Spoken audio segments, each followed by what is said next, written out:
The year is 1930. The dust of the First World War has barely settled.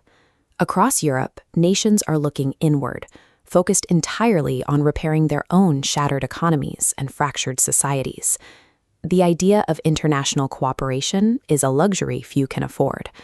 State budgets are incredibly tight, and simply crossing an ocean means booking passage on a steamship, a massive expense wrapped in weeks of travel time. Even football, a game rapidly capturing the public's imagination, is a strictly local phenomenon.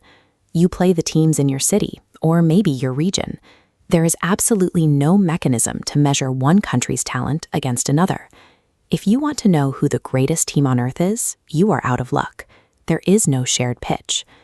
In 1930, the boundaries of the sport are as rigid as the maps of the era. A team's world ends exactly where their nation's border begins.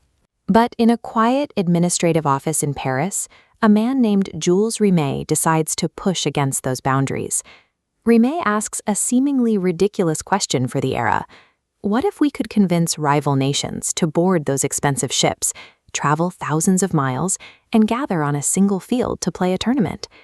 To do it, he creates a physical incentive, a solid gold magnet, one ultimate prize designed to lure teams out of their isolation. This is a massive diplomatic gamble. Rimet is using a game of grass and leather to test whether a broken world is ready to share the same stage again. The international community immediately rejects the idea. The major European football associations scoff at the invitations. Their reasoning is purely practical. Governments are counting pennies. Funding a transatlantic voyage for 24 athletes just to kick a ball around seems entirely irresponsible. So Rimet makes a counter-move that catches everyone off guard. For the summer of 1930, he awards the hosting rights to Uruguay, a relatively small nation tucked away in South America. On paper, the choice makes sense. Uruguay is an athletic powerhouse. They hold back-to-back Olympic golds in football, giving them undeniable credibility on the pitch. But there is a hidden, sharper logic at play. By placing the tournament on the other side of the globe, Rimet is deliberately testing the European nations. He is forcing them to prove their commitment to a shared competition. He turns the simple act of attending into a severe logistical and financial barrier. To claim you are the best, you have to conquer the thousands of miles of the Atlantic Ocean before you even reach the stadium. The final invitations go out, and then silence. Days tick by without a single confirmation from across the water. Look at the sheer scale of the journey. To get from Europe to Montevideo requires weeks on a passenger liner, navigating thousands of miles of open ocean.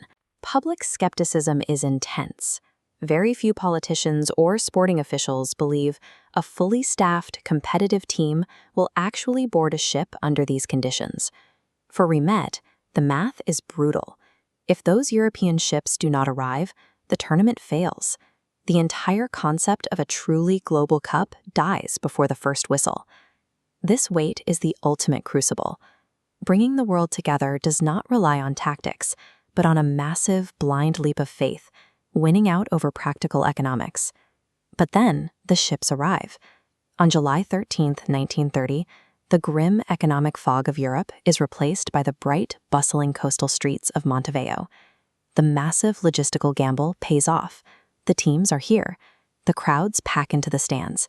The very first FIFA World Cup kicks off. Under the blazing sun, the abstract idea of international cooperation turns into fierce physical reality. The concept works perfectly on the pitch. The moment the ball rolls, the terrifying mechanics of making this happen vanish. The transatlantic nightmare is conquered. The response from the stands is explosive. There is an immense emotional release from the spectators, validating Rimet's core theory. People genuinely want a reason to gather. The presence of these teams confirms Rimet's theory. Despite the distance and the financial risk, multiple nations have finally agreed to occupy the same space and play by the same rules. The success of this single tournament in Uruguay permanently destroys the assumption that sport belongs strictly within local borders. Jules Rimet's legacy is found in the expansion of the map. By refusing to accept the isolation of his era, he turned a series of local matches into a competition that finally matched the scale of the world itself.